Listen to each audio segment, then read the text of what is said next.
예, 오늘부터 성경 전체를 관통하는 구원의 복음 강해를 하려고 합니다. 오늘은 총 제가 5편으로 구성된 구원의 복음을 강해를 하려고 하는데, 오늘은 첫 번째 1편입니다. 1편. 1편의 주제는 뭐냐면은 하나님께서 죄인을 어떻게 구원하시는가입니다. 즉, 우리는 하나님께서 죄인을 어떻게 구원하시는가에 대해서 앞으로 12장에 걸친 말씀들을 보려고 하고요. 오늘은 그 첫 번째로 1장, 하나님께서 왜 세상을 창조하셨는가라는 주제로 말씀을 나누려고 합니다. 성경은 사람으로 시작하지 않습니다. 인간의 어떤 필요, 또 고통, 불안, 이런 것들로 인해서 시작하지도 않습니다. 즉, 성경의 첫 문장은 사람을 그 중심에 두지 않는다라는 겁니다. 태초에 하나님께서 하늘과 땅을 창조하셨느니라, 이 말씀에 처음에 사람이 있지 않았습니다. 처음에 세상도 있지 않았고요. 물질도, 시간도, 공간도,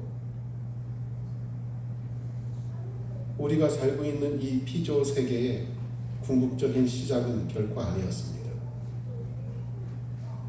처음에 오직 하나님께서 계셨습니다. 그리고 하나님께서 말씀하신 겁니다. 우리가 알 수 있는 처음은 하나님께서 말씀하신 이 부분부터입니다. 그리고 그때부터 하나님의 말씀하심으로 하늘도 생겨났고, 땅도 생겼고, 빛도 비쳤고, 바다와 육지들도 드러나게 됩니다. 사람의 지식의 처음은 이것들을 기원을 찾는 것일 겁니다. 그런데 성경에서 처음은 하나님이시다 라고 선포하는 것이 창세기 1장 1절입니다.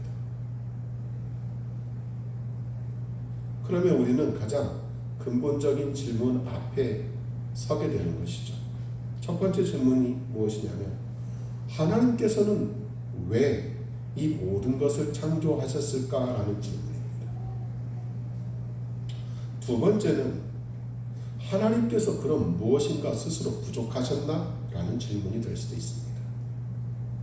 세 번째는, 그럼 하나님께서 외로우셔서 사람을 필요로 하셨던 것일까? 라는 질문이 있을 수도 있습니다. 또 네 번째는, 그럼 사람은 오직 자기 행복과 자기의 목적 추구를 위해서 창조된 그런 존재일까? 라는 것이죠. 다섯 번째는, 사람의 세계의 존재는, 우리가 살고 있는 이 세계의 존재는 창조주이신 하나님께서 친히 정하신 더 크고 영원한 목적이 있는 것일까 하는 겁니다. 창조에서 우리는 이러한 질문들을 던질 수 있습니다.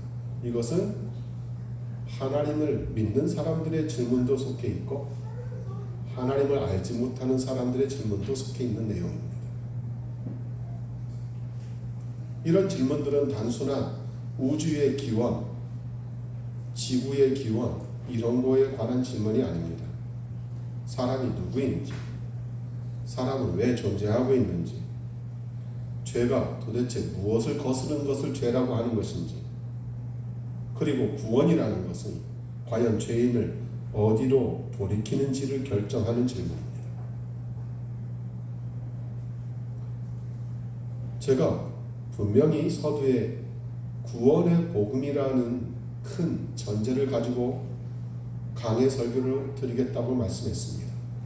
그런데 오늘 우리는 창세기 1장 1절을 읽었거든요.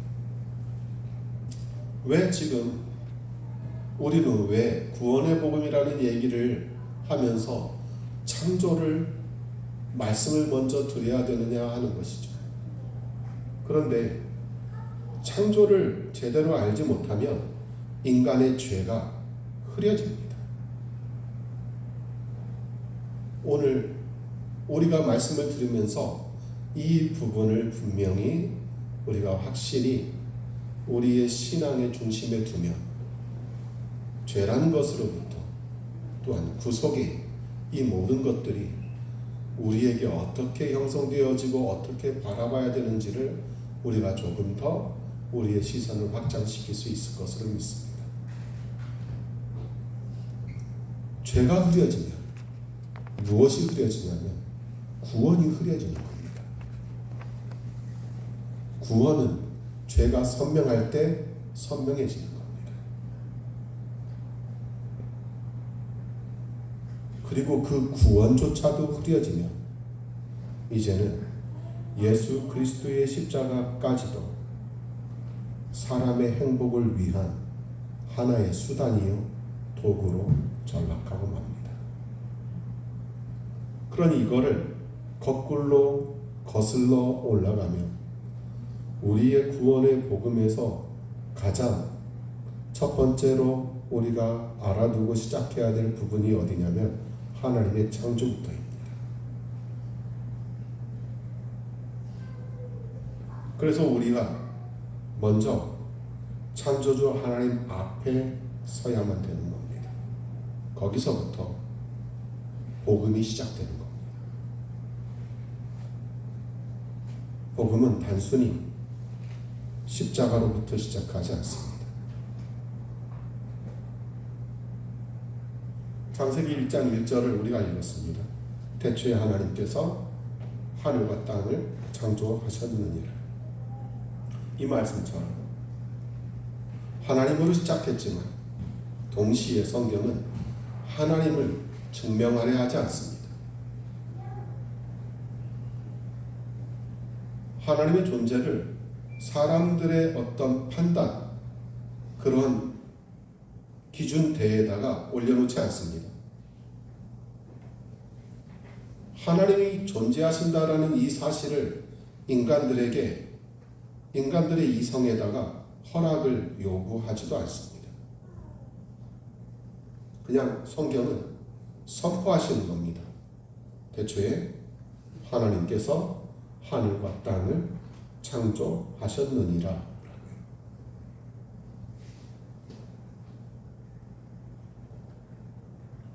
하나님은 시간 속에서 시작하신 분이 아닙니다. 우리가 살고 있는 이 피조 세계 안에서 생겨나신 그런 존재도 아닙니다. 이사야서 40장 28절은 이렇게 말씀합니다. 그분을 영존하시는 하나님이다 말합니다. 그리고 또 땅끝들의 창조주시다라고 말하고 있습니다. 요한계시록 1장 8절에 보면은 하나님을 처음과 마지막이다 라고 증언하기도 합니다. 그렇기 때문에 성경은 우리가 살고 있는 이 물리적 세계 안에서의 하나님을 증명하려고 시도하지 않습니다. 오히려 성경은 하나님께로부터 우리가 살고 있는 이 세계를 설명해주고 있는 겁니다. 그것이 성경이 우리를 보는 시각입니다. 많은 사람들이 교회를 다니면서도 종교적 형태에 빠지는 이유가 거기에 있습니다. 우리가 살고 있는 이 물리적인 세계, 또한 인간들의 문화와 전통 속에서 생겨난 나의 시각으로부터 하나님을 바라보려고 할 때 우리는 신앙이 아닌 종교에 빠지는 겁니다.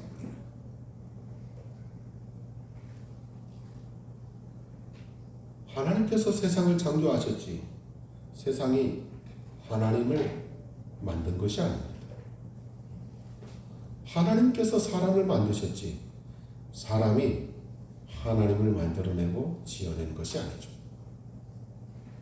성경은 이 관점을 하나님의 관점으로부터 바라볼 수 있도록 우리를 인도해 주는 겁니다.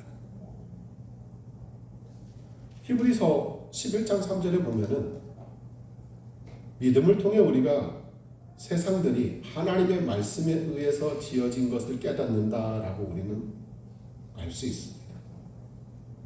우리가 보는 세계는 하나님의 말씀으로 지어진 것들입니다. 그 어떤 것도 하나님의 말씀이 없이 생겨난 것은 없습니다.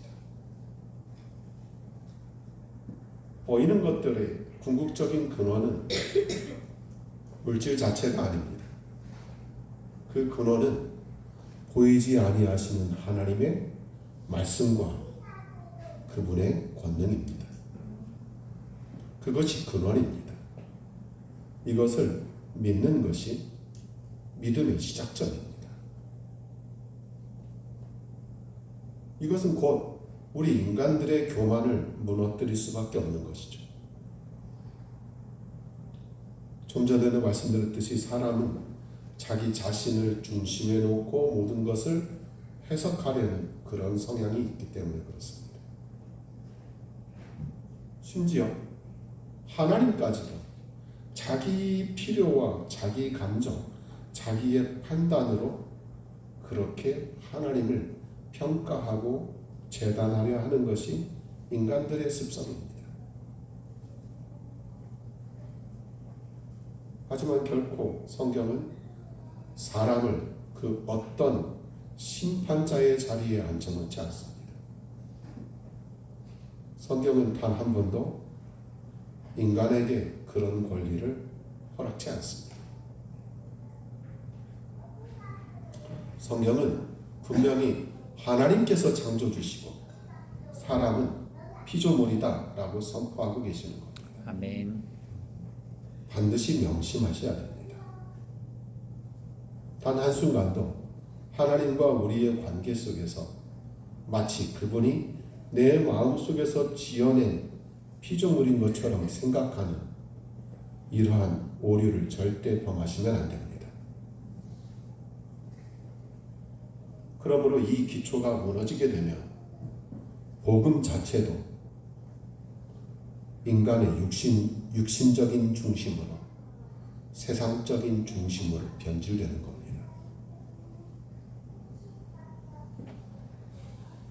사람의 행복이, 사람의 잘 사는 것이 소위 요즘 유행하는 용어인 그 웰빙이 예수 그리스도를 믿는 최종 목적이 되고 인간의 만족이 예배의 중심이 되고 마치 하나님께서 이 세상에 자신의 뜻을 이루기 위해서 사람들이 필요한 것처럼 그렇게 오해하게 하는 인본주의적인 신앙관이 생기게 되는 겁니다. 하지만 계속 말씀드리지만 성경은 하나님으로 시작합니다. 그렇기 때문에 복음 자체도 인간으로 시작하면 절대 안 되는 것이고 복음도 하나님으로만 시작해야 되는 겁니다. 창세기 1장 1절이 바로 우리에게 그 분명한 사실을 인지해 주고 계시는 겁니다. 구원이라는 것은 사람이 하나님을 찾아내서 자기의 필요나 자기의 용도에 맞게 사용하는 일이 결코 아닙니다. 구원은 영원하신 하나님께서 죄인을 당신의 은혜로 찾아오시고 당신의 뜻과 영광 안에서 구속하시는 거룩한 일입니다. 아멘. 그것이 구원입니다. 즉 창세기의 1장 1절과 요한계시록의 마지막에 있는 증언은 같은 방향을 가리키고 있는 겁니다. 하나님께서 시작이시고 하나님께서 창조의 근원이시고 하나님께서 역사의 주관자이시고 하나님께서 구원의 완성이십니다. 그것이 성경 전체입니다. 그렇기 때문에 우리 인간은 스스로 자기 존재의 출발과 자기 존재의 목적을 정할 수도 없고 정해서도 안 되는 겁니다. 우리의 삶은 형제 자매들 앞에서 해석이 되는 것이 아니고 우리의 삶은 반드시 하나님 앞에서 해석이 되어야 되는 겁니다. 아멘. 우리의 삶은 하나님 앞에서 평가가 되어야 되는 것입니다. 그것이 우리의 삶입니다. 우리의 죄도 하나님 앞에서 드러나야 되는 것이고요. 우리의 구원도 하나님으로부터 와야 되는 것입니다. 우리가 얻어내는 것이 아니고요.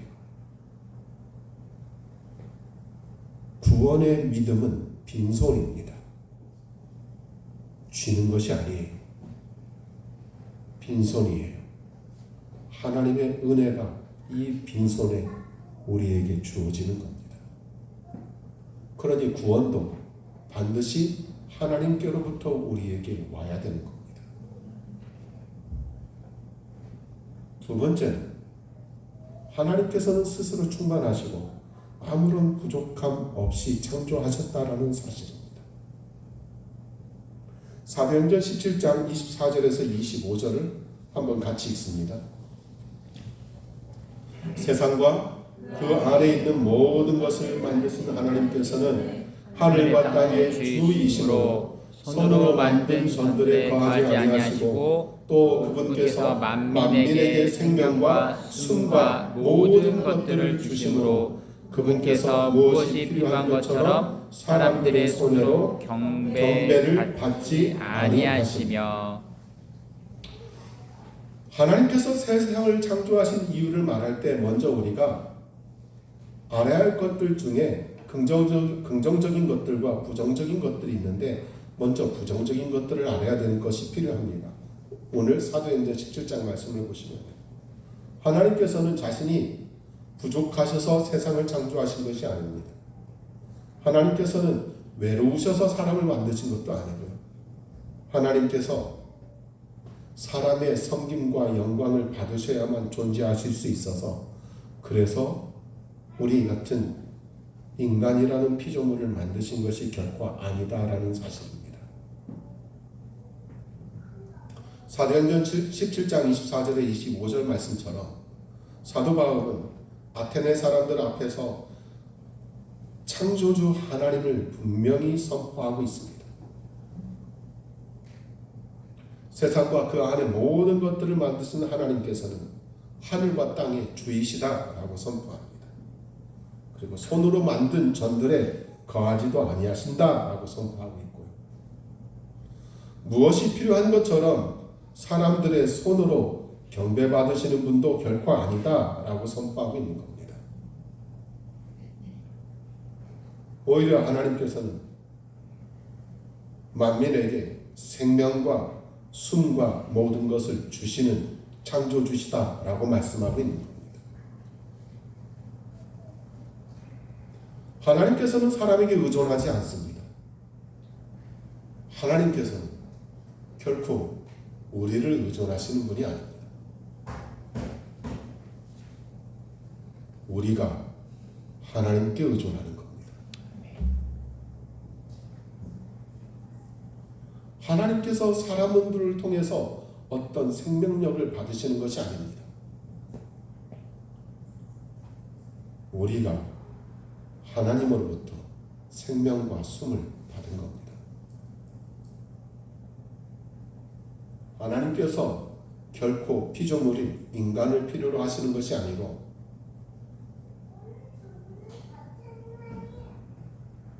우리가 하나님 없이는 단 한순간도 존재할 수 없는 겁니다. 창조는 하나님이시죠. 인간이 아닙니다. 창조의 주인이 하나님이십니다. 아멘. 바울은 사도행전 17장 28절에 보시면은 하나님 안에서 우리가 살고 움직이며 존재하고 있다라고 선포하고 있기도 합니다. 우리는 피조물로서 우리의 존재를 우리 안에서 갖고 있는 것이 아닙니다. 나의 존재의 근거를 나의 안에 갖고 있는 것이 아니에요. 우리의 존재의 근거를 하나님으로부터 갖게 되는 겁니다. 시편 50편에 12절에 하나님께서 세상과 그 충만한 모든 것들이 자신의 것이다 라고 말씀하시고 계시거든요. 그렇기 때문에 사람의 어떤 재물로서 사람의 헌물로서 하나님을 채울 수 있는 것이 아닙니다. 사람의 봉사와 헌신으로 하나님이 완전해지시는 것도 아니고요. 하나님께서는 이미 완전하시고 충만하신 겁니다. 적지 않은 크리스찬들의 그들의 착각이 바로 여기에 있습니다. 자신들의 충만과 헌신과 충성과 헌신과 섬김으로 하나님께서 더 높여지시고 하나님께서 더 완전해지신다라는 착각입니다. 하나님은 자신의 완전하심과 충만하심 가운데 사람을 만드신 것이지 자신의 완전하심과 충만하심을 채우려고 사람을 만드신 것이 결코 아니다 이 말입니다. 인간은 지치고 나약하고 흠이 있습니다. 하지만 하나님은 자신의 존재를 유지하기 위해서 우리 인간을 필요로 하시는 분은 결코 아닙니다.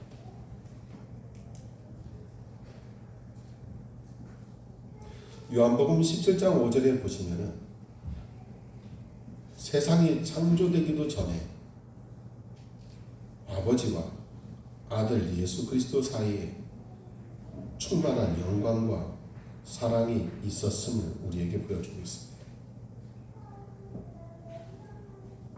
요한복음 17장 24절에 세상의 기초가 놓이기 전부터도 아버지께서 자신을 사랑하셨다라고 예수님이 말씀하십니다.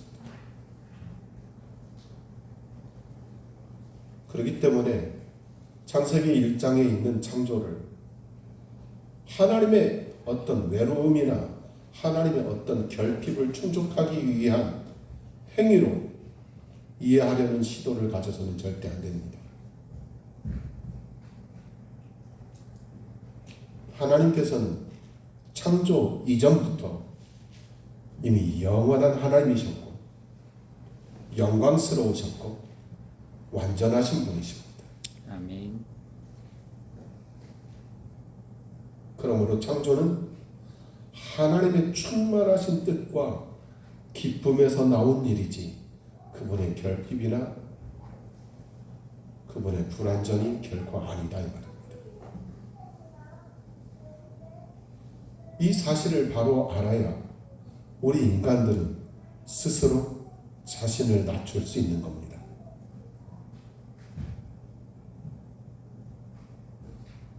그러므로 사람들의 우리의 마땅한 자세는 자랑이 아니고 감사인 겁니다.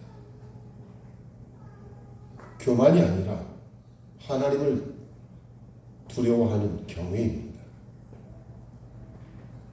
그리고 자기 중심이 아니고 예배입니다.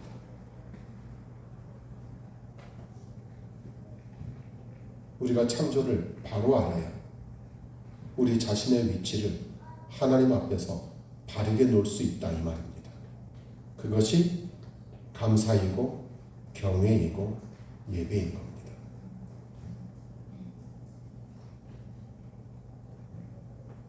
그러므로 예배는 피조물인 인간이 창조주이신 하나님 앞에서 그분의 주권과 영광을 우리의 마음으로부터 인정하고 올려드리는 거룩한 행위가 되는 겁니다. 몸도 우리의 몸도 하나님 것이고요. 우리가 가지고 바라보는 모든 물질도 하나님 것입니다. 아멘. 우리는 우리의 삶 또한 절대적인 주권자가 아닙니다. 우리의 모든 생명의 주권은 오직 하나님 한 분께 있습니다. 아멘. 그리고 그분이 창조주이십니다. 세 번째 대지에서 하나님께서는 자신의 기쁨과 영광을 위해 모든 것을 창조하셨다라고 기록했습니다. 요한계시록 4장 11절 말씀을 같이 읽습니다. 오 주여, 주는 영광과 존귀와 권능을 받기에 합당하시오니 이는 주께서 모든 것을 창조하셨고 또 그것들이 주를 기쁘게 하려고 존재하며 창조되었기 때문이니이다 하더라. 요한계시록 4장은 하늘에 있는 하나님의 왕좌 앞에 경배를 보여주고 있는 장면입니다. 거기에 있는 장로들이 왕좌 앞에 앉으신 분 앞에서 선포하고 있는 내용이죠. 주께서는 영광과 존귀와 권능을 받기에 합당하시다고요. 그런데 왜 하나님은 존귀와 영광과 권능을 받기에 합당하시느냐? 그 이유가 있습니다. 첫 번째, 모든 것을 창조하셨고, 그리고 두 번째, 모든 것이 그분의 기쁨을 위해 존재하고 창조되었기 때문이다라는 이유입니다. 말씀을 정말 세세하게 잘 읽으셔야 됩니다.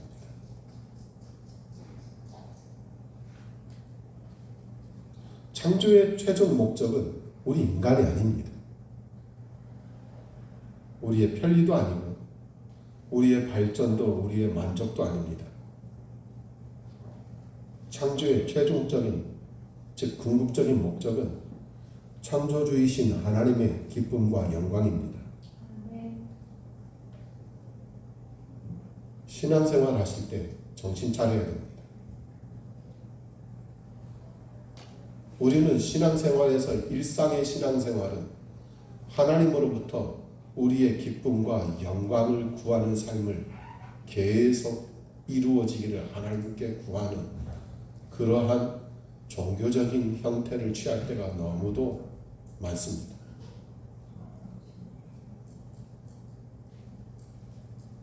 그런 신앙과는 하나님을 믿지 않는 여타 종교와 아무런 차이도 없습니다. 그것들은 사람들이 스스로 고안해서 만들어낸 신과의 관계 속에 있는 것이지 창조주 하나님과의 관계 속에서는 일어나서는 안 될 일들입니다.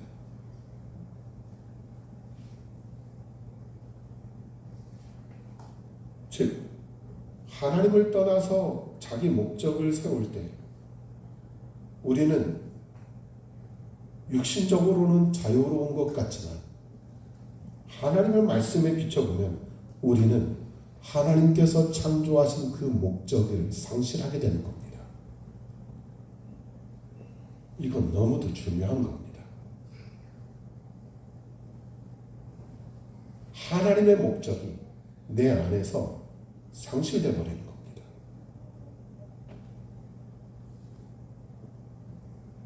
우리가 하나님 없이 우리의 삶을 소유하려고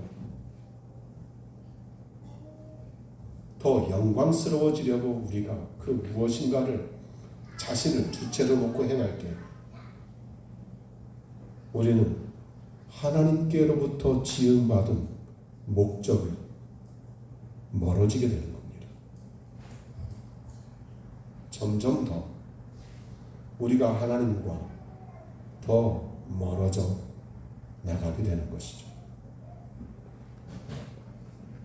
그분의 목적은 자신의 기쁨과 존귀와 영광이십니다.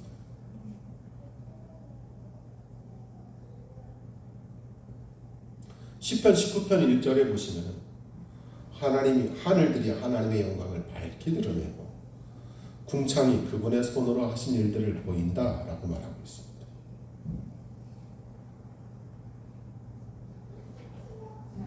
우리가 바라보는 온 우주 만물의 모든 피조 세계가 창조주이신 하나님의 권능과 지혜를 증언하고 있습니다.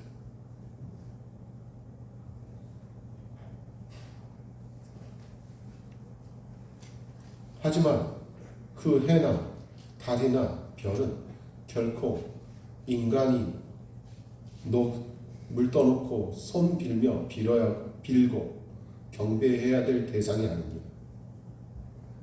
그저 창조주이신 하나님의 영광을 드러내는 피조물일 뿐입니다.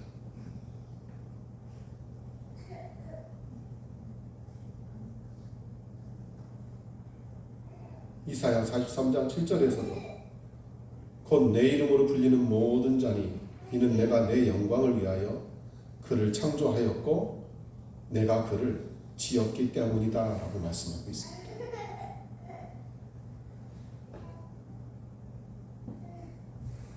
로마서 11장 36절에 바울은 모든 것이 하나님에게서 나온다라고 말하고 있습니다.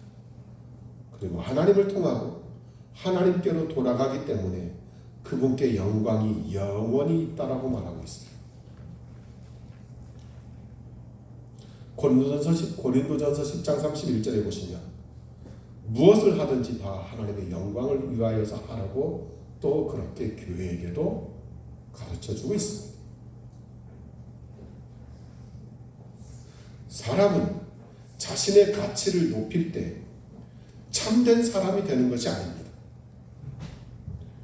창조주를 영화롭게 할 때 비로소 창조주이신 하나님의 그분의 창조로서 이 땅에 존재하게 된 우리의 존재의 목적에 맞게 사는 겁니다. 아멘. 우리의 존재의 목적이 그분의 영화에 있습니다. 그분의 기쁨에 있고요. 그분의 권능에 있습니다. 그것이 우리가 창세기 1장 1절을 보면서 바라봐야 될 우리의 신앙의 중심이어야지 맞습니다. 여기서 우리가 첫 번째로 볼 수 있는 죄의 본질이 있습니다. 죄의 본질은 우리가 어떤 규칙 몇 가지를 어겼다 이런 것이 아닙니다. 죄란 하나님의 영광을 위해 지음받은 존재가 자기 영광을 위해서 사는데 죄의 본질이 있는 겁니다. 그러니 우리가 이 죄의 본질로부터 쉽게 벗어날 수 없는 그런 나약한 존재라는 것은 우리의 생각을 들여다볼 때 얼마든지 알 수 있습니다.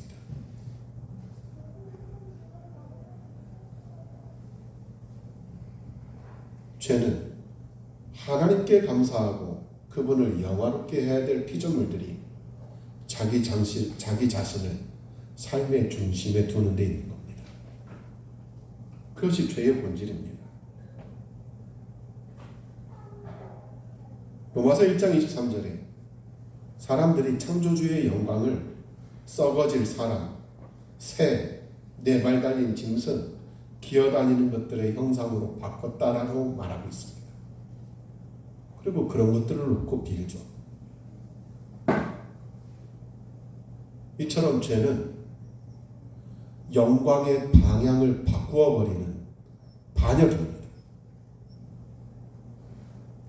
창세기 1장 1절에 창조를 제대로 알면 죄가 하나님께서 우리를 지으신 그 목적의 방향에서 완전히 빗나간 창조주 하나님께 대한 반역인 것을 아는 겁니다.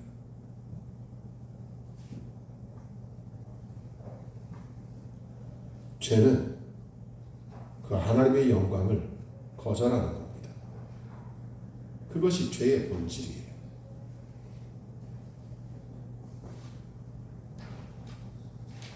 구원이라는 것은 그럼 도대체 무엇이냐? 구원은 첫 번째 죄를 하나님께로 돌이켜놓는 겁니다. 방향을 다시 자기 중심에서 하나님께로 돌이켜놓는 것이에요. 그리고 그리스도 예수님 안에서 하나님의 영광을 바라보며 살게 하는 겁니다. 그것을 성경에서는 은혜라고 말씀하고 있습니다.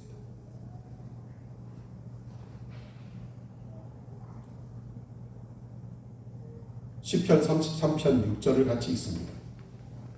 시편 33편 6절입니다. 주의 말씀에 의해 하늘들이 만들어지고 하늘들의 모든 군상이 그분의 입의 숨으로 만들어졌도다. 하나님께서 분명히 말씀으로 창조하셨다라는 말씀은 성경 곳곳에서 기록되어져 있습니다. 그리고 하나님께서 말씀하셨고 하나님께서 말씀하신 대로 다 이루어집니다. 시편 1편 3절, 창세기 1장 3절에 하나님께서 빛이 있으라 하셔서 빛이 있게 되었습니다. 하나님은 있는 재료, 있는 물질로 창조하신 것이 아닙니다. 하나님께서는 그저 말씀하셨고 말씀하신 대로 물질들이 모든 것들이 생겨나게 된 것입니다. 이것을 믿어야지 구원의 복음의 본질을 알 수 있는 겁니다. 시편 33편의 6절을 보시면 주의 말씀에 의해서 하늘들이 만들어지고 하늘들의 모든 군상이 그분의 입에 숨으로 만들어졌다고 지금 선포하는 말씀을 우리에게 주고 있습니다. 하나님의 말씀은 인간들이 그저 말하는 하나의 주파수로서 과학적으로 증명해낼 수 있는 소리가 아닙니다. 하나님의 말씀은 이루어내는 권능이십니다.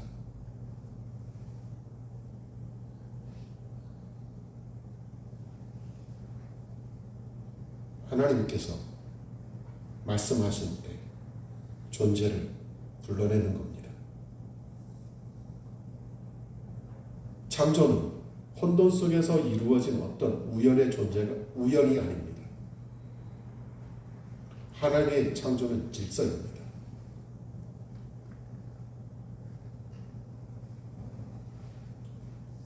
하나님께서는 우리 온 피조 세계를 자신의 지혜와 질서로 채우신 겁니다. 아멘. 그것이 우리가 바라보고 있는 이 모든 것들입니다. 시편 104편 24절에 하나님께서 자신의 지혜로 모든 것을 만드셨다라고 하나님을 찬송하고 있습니다. 예레미야 10장 12절에 보시면 하나님께서 자신의 권능으로 땅을 만드시고 자신의 지혜로 세상을 세우셨다라고 선포하고 있습니다. 즉 우리가 바라보고 있는 모든 창조 세계는 창조주이신 하나님의 지혜와 질서가 그 모든 곳에 다 새겨져 있는 겁니다. 그리고 창세기 1장 31절 1장의 마지막은 이렇게 말씀하고 있습니다. 하나님께서 친히 만드신 것을 보시니 보라 그것이 매우 좋았더라. 하나님의 창조는 악한 것이 아닙니다. 물질도 그 자체가 악한 것이 아닙니다. 우리의 몸도 그 자체가 악한 것이 아닙니다. 우리가 살아가는 노동이나 가정이나 땅이나 삶 그 자체가 악한 것도 아닙니다. 하나님이 지으신 모든 세계는 하나님 보시기에 매우 좋았습니다.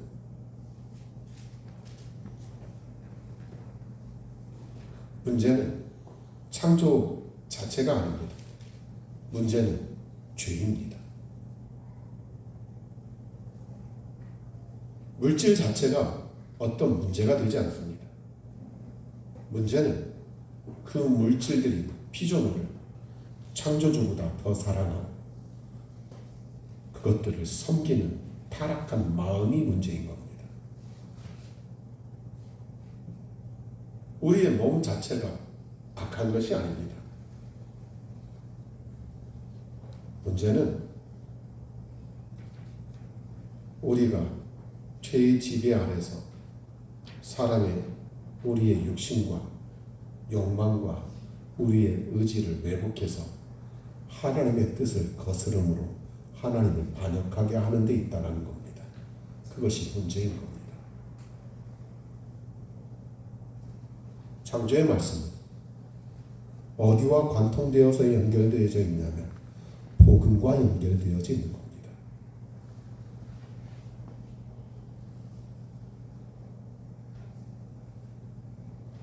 처음 창조가 하나님의 말씀으로 온전히 이루어진 것을 믿으신다면 죽었던 우리 죄인들에게 생명을 다시 새 생명을 부어주시는 일도 하나님의 말씀으로 하나님으로부터 시작된다라는 것이 분명한 사실입니다.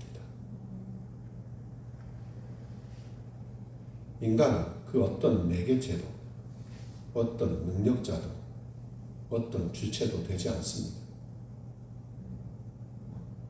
죄인은 자기 안에 새 생명을 만들어낼 수도 없습니다. 고린도후서 4장 6절에 있는 말씀처럼 어둠 가운데 빛을 명령하신 하나님께서 죄인의 마음에 예수 그리스도의 얼굴 안에 있는 하나님 안에 있는 영광의 빛을 비추어야만 하는 겁니다.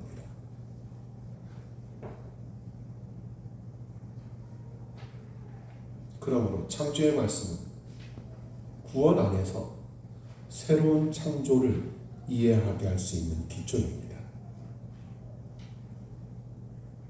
그래서 구원의 복음이라는 대전제 안에서 창세기 1장에 있는 1, 2장에 있는 창조는 매우 중요합니다. 창세기 1장 26절에서 27절 말씀을 같이 읽습니다. 또 하나님께서 이르시되 우리가 우리의 형상으로 우리의 모양에 따라 사람을 만들자. 그리고 그들의 바다의 물고기와 공중의 날짐승과 가축과 땅에서 기어다니는 모든 기는 것을 지배하게 하자 하시더라. 그렇게 하나님께서 자신의 형상으로 사람을 창조하시되 그분께서 자신의 형상으로 그를 창조하시고 그들을 남성과 여성으로 창조하셨더라. 하나님의 창조의 절정은 인간입니다.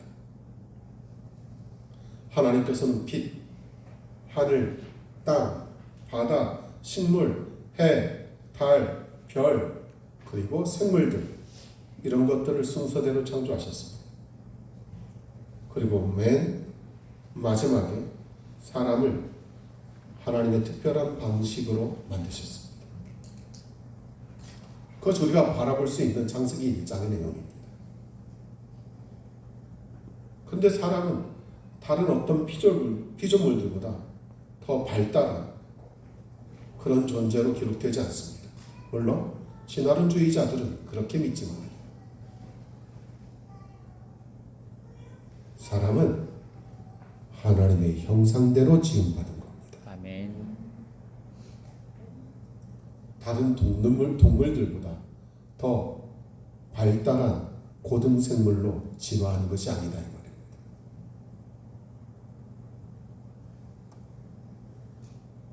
우리가 우리의 형상으로 우리의 모양에 따라 사람을 만들자라고 하신 26절의 말씀은 우리가 그 내용을 분명히 알 수 있습니다. 그러므로 사람의 존재에 대한 정의는 존엄입니다.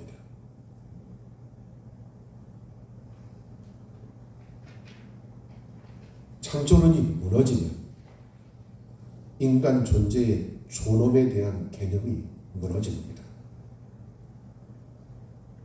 창조론이 무너져서 이 땅에 나타난 특징 중에 하나가 뭐냐면 존엄이 무너진 인간들의 자살률입니다. 존엄이 무너진 인간들의 살인율입니다. 인간 자체를 하나님의 형상으로 지음받은 그 존엄의 존재로 보지 않을 때 생명을 경시하게 되고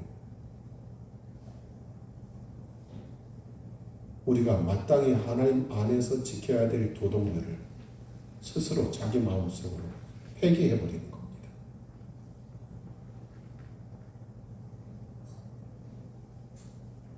창세기 9장 6절이나 야고보서 3장 9절에도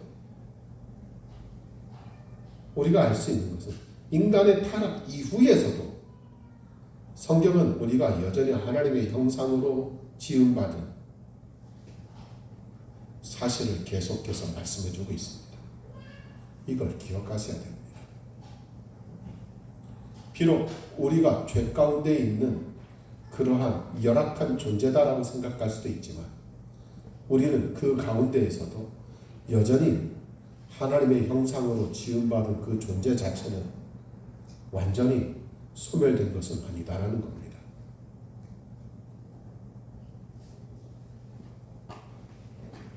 죄는 우리에게서 하나님의 형상을 완전히 지워낼 수 있는 것은 아닙니다. 죄는 우리의 생각과 욕망과 관계와 통치를 왜곡시켜 놓는 것이지 우리 존재 자체를 지워버리는 것은 아닙니다. 사람은 동시에 그렇기 때문에 존엄과 동시에 주어지는 책임이 있습니다. 창세기 1장 26절에서 28절에 보시면 하나님께서는 사람에게 땅과 땅에 있는 모든 생물들을 다스리게 하시는 일을 맡기신 겁니다. 이거는 폭력이나 지배나 욕망을 채우라는 뜻은 아닙니다. 창조주이신 하나님의 권위 안에서 하나님께서 다스리시는 하나님께서 지으신 모든 세계를 책임있게 관리하라는 청지기적인 사명인 것이죠. 그러면 우리는 주인이 아니고 청직입니다.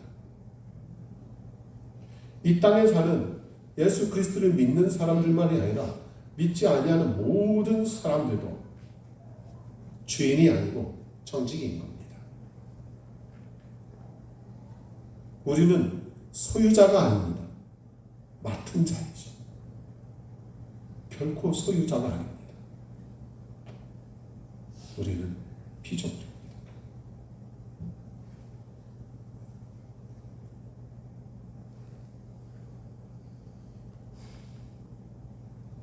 또한 남성과 여성도 창조하십니다. 전도서 7장 29절에 이렇게 말씀하고 있습니다. 하나님께서 사람을 곧바르게 만드셨으나 사람들이 많은 고학물들을 찾아냈다라고 말합니다. 사람이 본래 죄인으로 만들어진 것이 아니죠. 하나님께서는 사람을 곧바르게 만드신 겁니다. 근데 창세기 1장에서 사람이 창세기 3장에서 무너지게 됩니다. 3장 6절에 보시면 하나님의 형상대로 지음받은 사람이 하나님의 말씀에 따라 머물지 아니하고 자기 눈에 좋은 것을 따라서 주인의 자리를 탐한 겁니다.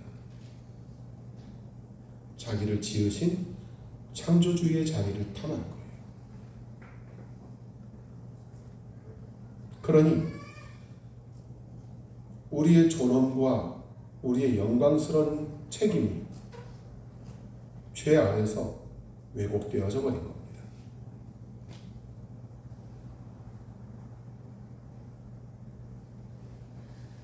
로마서 3장 23절에 모든 사람이 죄를 지어서 하나님의 영광에 이르지 못하더니 라는 말씀은 이미 우리에게 이 세상에서 이미 그렇게 되어진 상태가 되어버렸습니다. 죄의 지배 아래 모든 것들이 왜곡되어져 버렸기 때문에 그렇습니다.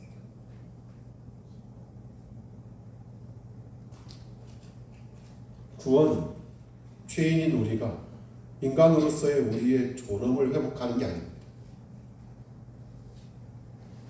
마지막 아담이시는 예수 그리스도 안에서 우리를 새롭게 하시고 자신의 목적에 따라서 다시 곧바르게 세워주시는 하나님의 은혜입니다. 결코 우리의 존엄의 회복이 아닙니다. 하나님의 은혜가 먼저 있습니다. 나중에 보시겠지만 노아를 성경은 완전한 의인이다 라고 기록하고 있습니다. 노아는 어떻게 완전하고 의인일까요?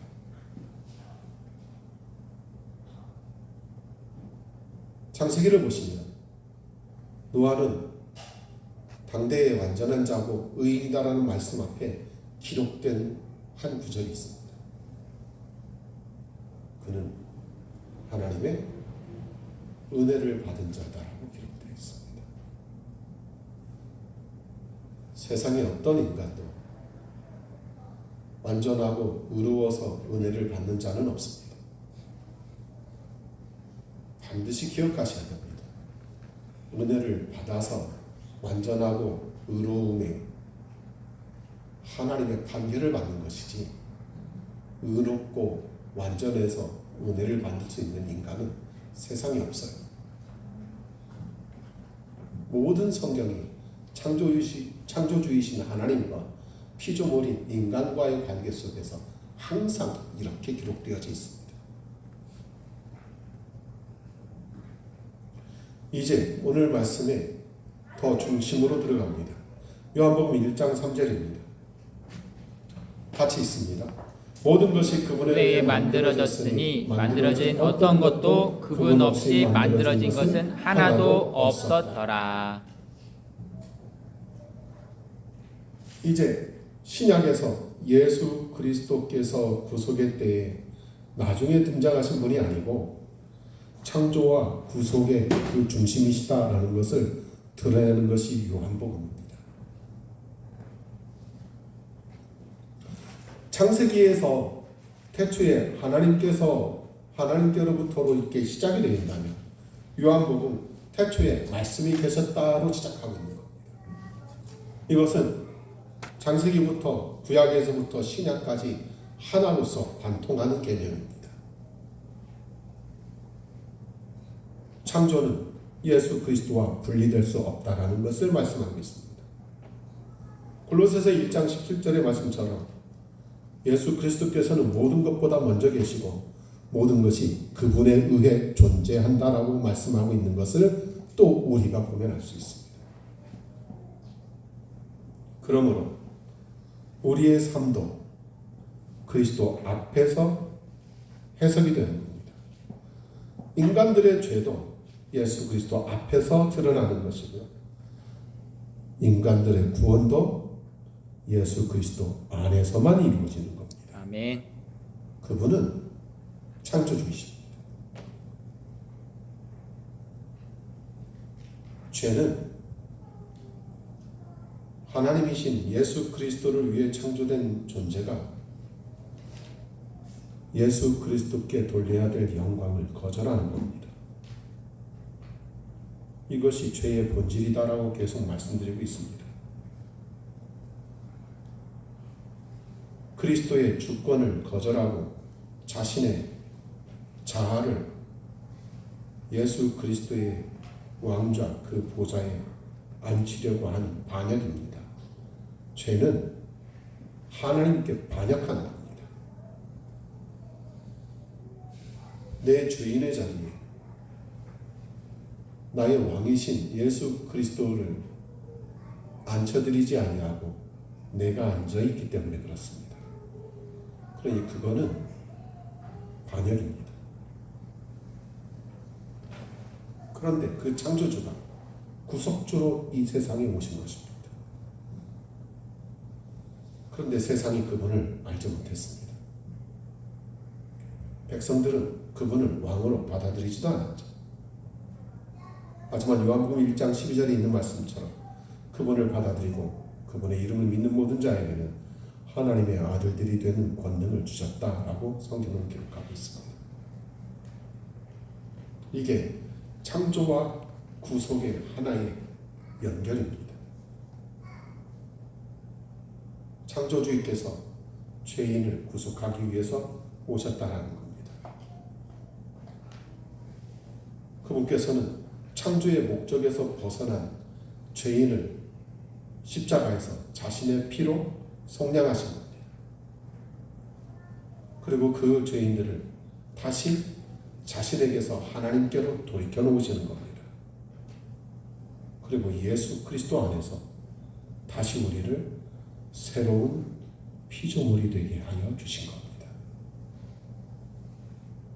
이게 구약에서부터 신약까지 관통하는 하나의 창조의 개념입니다.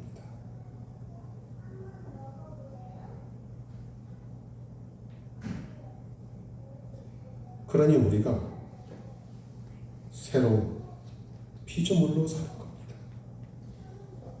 구약에 하나님 보시기에 좋았던 피조물로서 시작했으나 죄로 인해서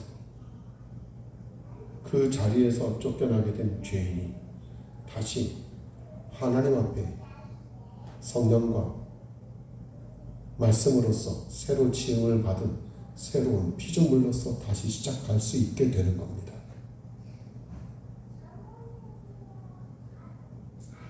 시편 19편 1절 2절을 읽겠습니다.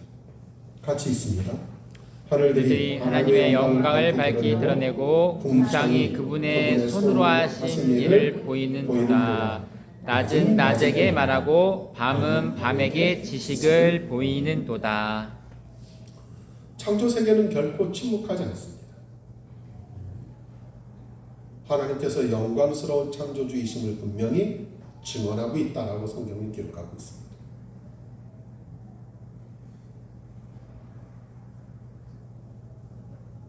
사도행전 14장 17절에 바울은 이렇게 말합니다.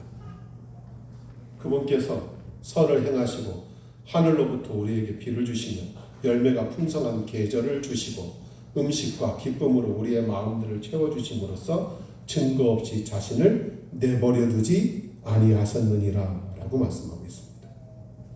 하나님께서는 아무런 증거도 없이 자신이 존재하고 계신다라는 아무런 증거도 없이 우리를 내버려 두시는 분이 아니십니다. 내버려 두시는 분이 아닙니다. 그렇다고 할지라도 하나님이 지으신 창조 세계가 우리 죄인들을 구원하는 복음 자체는 아닙니다. 하늘을 바라보고 감탄하고 별들을 보고 아름답다고 우리가 형언할 수 있는 그 어떤 용어로 감탄하고 감동한다 할지라도 우리의 죄들이 결코 용서되는 것도 아닙니다.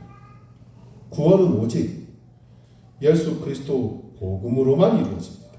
아멘. 로마서 1장 16절에서 17절에 있는 말씀처럼 복음은 모든 믿는 자에게 구원을 가져다 주시는 하나님의 권능입니다. 그분 안에서는 하나님의 의가 믿음에서 믿음으로 계시되어 있다라고 성경은 그렇게 선포하고 있습니다. 하지만 창조 세계는 죄인을 구원할 수는 없지만 한 가지 일은 합니다. 그게 뭐냐면 사람의 변명을 막습니다.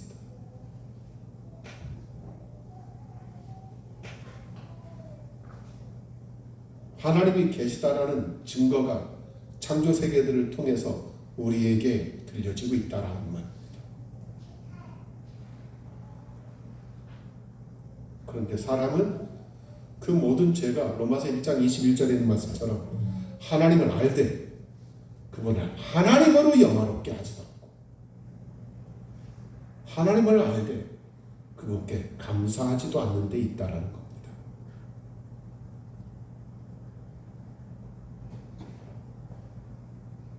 그리고 1장의 23절처럼 로마서 1장의 23절처럼 창조주의 영광을 피조물의 영광으로 바꿔놓는 데 있습니다.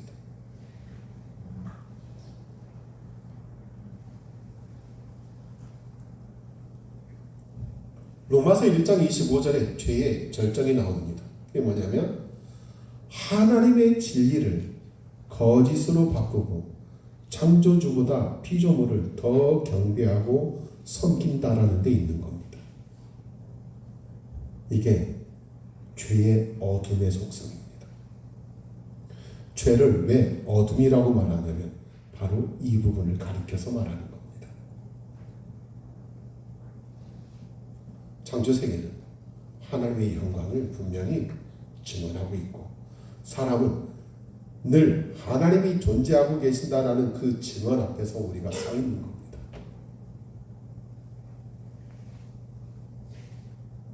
로마서 8장 19절에서 21절입니다. 같이 있습니다. 이는 피조물이 간절히 기대하며 하나님의 아들들이 나타남을 기다리기 때문이라.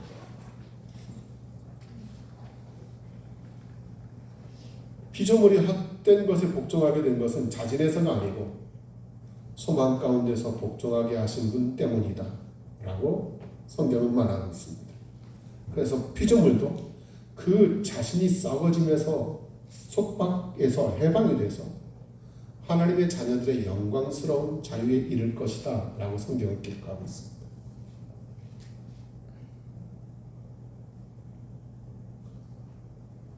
하나님께서는 우리가 여기서 분명히 알아야 될 게 있습니다. 20절, 21절에서 22절 사이에 있는 로마서 8장에 있는 것처럼 피조세계는 허무와 썩음의 속박에 놓여 있고 지금까지 신음하면서 함께 고통 가운데 진통하고 있다라고 성경은 그렇게 기록하고 있는 내용입니다. 그렇다면 하나님께서 자신께서 세우신 창조의 목적을 상실하셨느냐라는 겁니다. 그럴 수 없죠. 죄라는 것이 하나님의 뜻을 결코 무너뜨릴 수는 없습니다. 사탄이 하나님의 뜻을 결코 좌절시킬 수도 없습니다. 사람의 반역도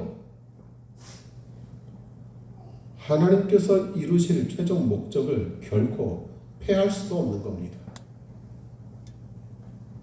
하나님은 죄로 망가진 자신의 세계를 결코 그대로 방치해 두고 계시는 것은 아니다 이 말입니다.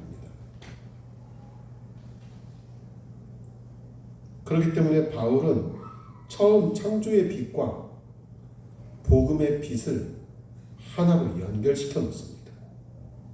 그것이 고린도후서 4장 6절입니다. 같이 읽겠습니다. 빛에게 명령하사 어둠에서 빛을 비추게 하신 하나님께서 예수 그리스도의 얼굴에 있는 하나님의 영광을 아는 빛을 주시려고 우리 마음속에 빛을 비추셨느니라. 아멘. 처음에는 하나님께서 어둠 가운데서 빛을 명령하신 겁니다. 마찬가지로 우리가 죄의 어둠 가운데 있는 그 암흑 같은 어둠 속에 있을 때 예수 그리스도 영광을 아는 빛을 우리에게 비추시는 겁니다. 그것이 곧 새로운 창조의 역사입니다. 창세기 1장 1절부터 비롯된 창조와 이제 우리에게 일어난 새 창조가 하나로 관통되는 겁니다. 구원은 그러므로 하나님의 창조적 권능으로 이루어지는 새 생명의 역사를 말하고 있는 겁니다. 고린도후서 5장 17절에 이와 같이 기록되어 있습니다. 그러므로 만일 누구든지 그리스도 예수 안에 있으면 그는 새로운 피조물이라. 그 것들은 지나갔으니 보라 모든 것이 새롭게 되었노라. 예, 이것이 창세기 1장 1절을 관통해서 신약에서 예수 그리스도 통해서 우리에게 다시 보여주시는 바로 창조입니다.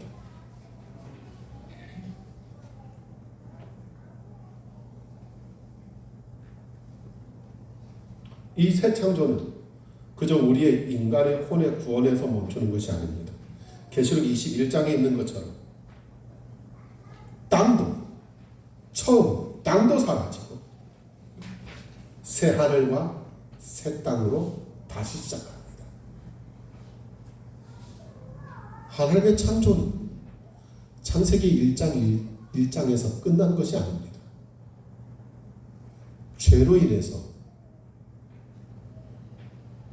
왜곡되어지고 반역되어지고 창조에 대한 이 모든 것들을 하나님께서 인간을 다시 마음과 생각과 그 존재를 예수 그리스도 십자가의 보혈의 은혜로 다시 창조하시고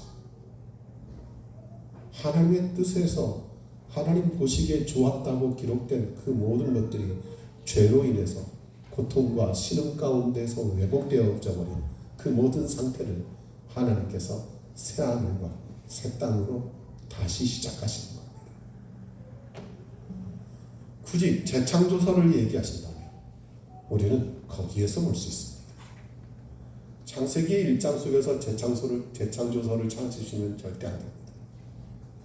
굳이 재창조서를 그렇게 하나의 가설로 믿기를 원하신다면 우리는 여기에서만 찾을 수 있습니다. 왜요? 우리를 새로운 피조물이라고 하셨고 새 하늘과 새 땅이라고 말씀하셨기 때문입니다. 그리고 요한복음 마지막 장인 요한계시록 마지막 장인 22장 3절에 보시면 이렇게 말씀하십니다. 더 이상 저주가 없고 하나님과 어린 양의 왕자가 그 안에 있고 그분의 종들이 그분을 섬길 것이다 라고 말씀하고 있습니다. 그리고 거룩한 선포가 요한계시록 22장 4절에 있습니다. 한번 성경을 찾아보시기 바랍니다. 요한계시록 22장 4절입니다.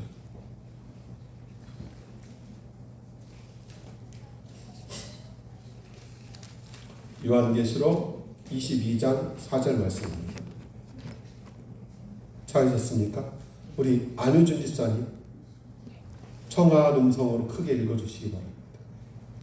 그들이 그분의 얼굴을 볼 것이요 그분의 이름이 그들의 이마들 안에 있으리라. 아멘. 아멘. 첫 번째 뭐라고 되어 있습니까? 그들이 그분의 얼굴을 볼 것이요. 이것이 곧 처음에 있었던 그 창조가 결코 포기되지 아니하고 마침내 완성되어졌다라는 것을 우리에게 선포해 주는 말씀입니다. 처음 창조의 그 주님에서 새로운 창조의 동일한 주님으로 우리와 함께 하게 되었다라는 것을 의미하고 있습니다. 아멘. 주 안에서 사랑하는 형제자매들, 어둠 가운데에서 빛을 명령하셨던 하나님이 어둠 가운데 있는 죄인의 그 어두운 마음에 복음의 빛을 다시 비추시는 겁니다.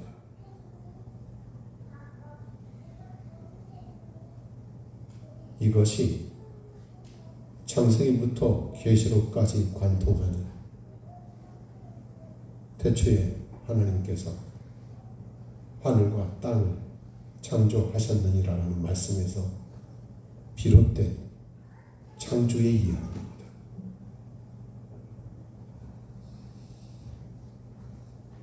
이사야서 42장 8절을 읽습니다. 이사야서 42장 8절입니다. 같이 읽습니다. 나는 주라, 그것이 내 이름이라. 나는 내 영광을 다른 자에게 주지 아니하며 내 찬양을 새긴 형상들에게 주지도 아니하리라.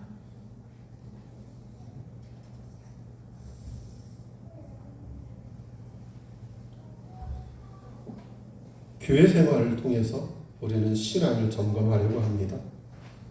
교회 생활을 통해서 우리는 신앙의 성장이 있기를 원합니다. 교회 생활을 통해서 우리는 일상생활도 은혜롭게 생활하려고 합니다.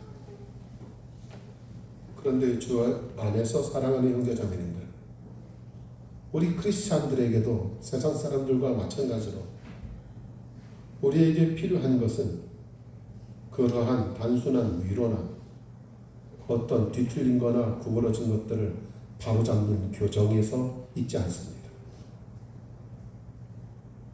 우리에게 필요한 것은 구속이고 새 창조입니다. 세상 사람들에게 필요한 것도 구속이고 새 창조입니다. 그들에게 창세기 1장에서 비롯된 창조가 있기에 우리는 우리가 육신의 삶을 사는데 필요한 모든 것들을 이미 가지고 있습니다. 어떤 사람들은 만족하기도 하고 어떤 사람들은 만족하지 못하고 있습니다. 그렇게 살기도 합니다. 하지만 이미 우리에게는 주어진 모든 것들 안에서 서로의 만족의 욕구를 채우려고 사는 것이지 주어진 모든 것들 밖에 있는 것을 채우려고 살 수 있는 인간은 없습니다. 이 세상에 전쟁이 일어나고 혼란이 일어나니까 각 나라들이 무엇을 했냐면 자기네 나라 금고 안에다가 금을 쌓아놓기 시작합니다.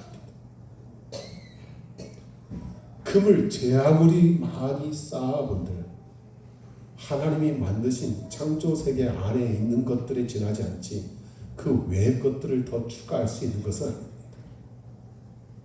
단지 그것 가지고 서로 더 차지하려고 합니다. 하지만 정작 그들에게도 필요한 것은 구속이고 새 창조입니다. 일부 나라들은 예수 그리스도의 통치라는 그러한 주장과 그러한 생각으로 세상에 주권을 행사하려고 하는 일들도 있습니다. 세상에 영향력을 펼치려고 생각하는 사람들도 있습니다. 이 세상의 모든 사람들은 분명히 예수 그리스도 십자가의 보혈을 통한 구속과 말씀과 성령 안에서 새롭게 창조된 창조가 필요한 겁니다. 그리고 그 구속과 창조에 하나로 귀결됩니다. 그게 무엇입니까? 예수 그리스도입니다.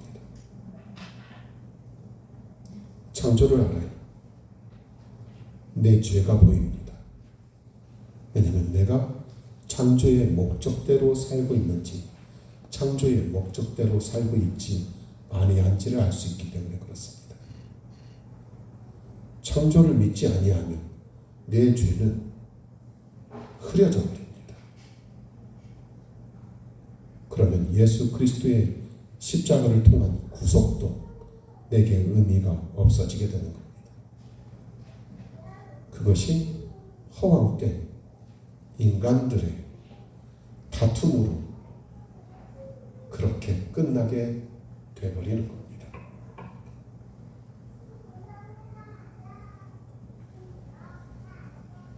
창조의 영광을 알았을 때 비로소 우리가 죄로부터 타락된 비참함을 알 수 있는 겁니다. 그 죄로부터 타락된 그 우리의 비참함의 본질을 알 때 비로소 예수 그리스도를 통한 구속이 얼마나 놀랍고 큰 은혜인지도 알 수 있게 되는 겁니다. 주 안에서 사랑하는 형제자매입니다. 다시 말씀드립니다. 창세기를 통해서 오늘 처음 들은 우리의 메시지에서 우리가 반드시 알아야 될 건 하나입니다. 여러분의 행복도 아니고 여러분의 미래의 어떤 가능성도 아니고 우리의 영광도 아닙니다. 오직 하나님 아버지의 기쁨과 영광입니다. 그래서 우리가 지금 살고 있는 겁니다. 아멘. 창세기 1장 1절을 읽으심으로 말씀을 마치겠습니다. 다 같이 창세기 1장 1절을 마지막으로 읽겠습니다. 태초에 하나님께서 하늘과 땅을 창조하셨느니라. 아멘. 다 같이 기도하십니다.